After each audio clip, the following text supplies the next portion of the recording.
What would you do if your HOA president declared your private pool a community health center and started charging for admission? I faced my own worst nightmare. And I made sure it was one she'd never forget. When my wife Mia and I bought our home in Willow Creek, that pool was our sanctuary, a place where we dreamed about the future with our first baby on the way.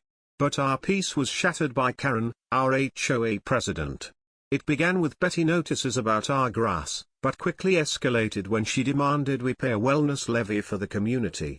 We refused. That's when she crossed the ultimate line.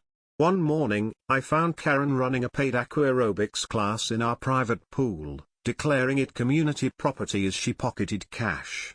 I felt helpless when the police called it a civil issue and told me to work it out with the board she controlled. Defeated, I watched them splash in our water. But then, a new plan began to form. If the law wouldn't help me, science would. That night, I got to work.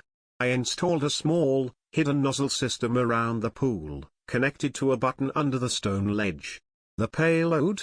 Not a chemical, but a highly concentrated, non-toxic, food-grade tracer dye. The kind used to track water flow in rivers. Harmless, but incredibly vibrant. The next morning, like clockwork, Karen and her wellness warriors marched through my gate. She set down her cash box with a smirk. I watched from the kitchen window, my phone recording, my thumb hovering over the button. As the first woman cannonballed into the water, I pressed it. For a second, nothing happened.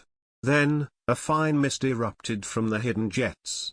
The water instantly bloomed into a shocking, radioactive neon green. Screams echoed through the neighborhood.